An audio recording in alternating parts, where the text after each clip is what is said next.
Imagine standing inside a medieval castle during a brutal winter. Snow slams against stone towers. The wind screams like it wants inside. And yet, inside the great hall, people are eating, sleeping, even working, without shivering. Now pause that image. Because today, in the 21st century, with insulation, smart thermostats, and engineered perfection, one blackout is all it takes for our homes to turn into iceboxes. So here's the uncomfortable question. How did people with no electricity, no insulation foam, and no modern heating survive winters that would shut down entire cities today? And more importantly, what did they understand about warmth that we forgot? This isn't nostalgia. This is medieval history colliding head-on with modern lifestyle design. And the answer is not what you think. At first glance, medieval castles look like the worst possible places to stay warm. Massive stone walls. Ceilings so high heat should disappear. Windows that seem more decorative than functional. By modern standards, they should have been frozen tombs. But they weren't. In fact, historical records describe castle interiors as stable, livable, and shockingly resilient during extreme cold. Here's the first secret, one most modern homes actively ignore. Castles were built like thermal batteries. Those thick stone walls weren't just for defense.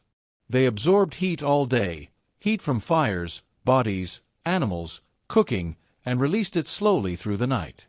Not fast heat. Not instant comfort. But persistent warmth. Modern homes do the opposite. We heat air, not structure. The moment power stops, the warmth vanishes. Castles didn't rely on constant input.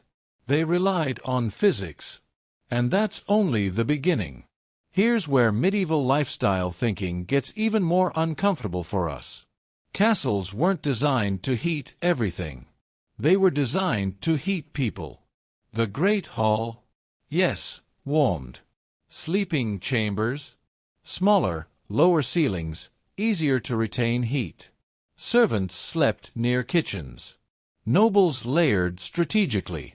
Beds were insulated cocoons of wool, fur, and linen, not decorations, but survival tools. Warmth was localized, intentional, and efficient. Meanwhile, modern homes try to heat thousands of cubic feet of empty air, then wonder why it fails the moment the grid blinks. But wait, this gets stranger. Medieval builders didn't fight the cold head-on. They redirected it. Castles were oriented to the sun. Openings minimized where wind hit hardest. Entrances were designed as cold traps, long, bent corridors that slowed freezing air before it reached living spaces.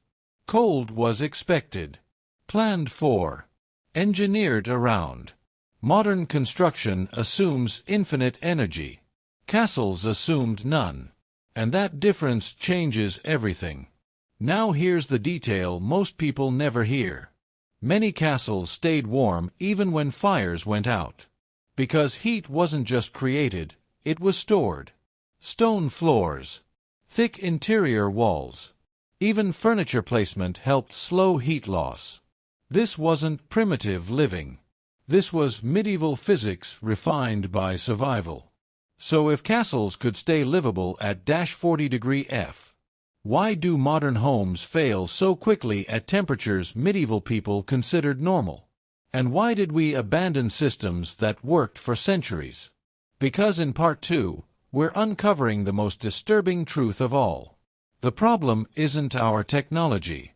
It's our assumptions. And once you see it, you'll never look at your house the same way again.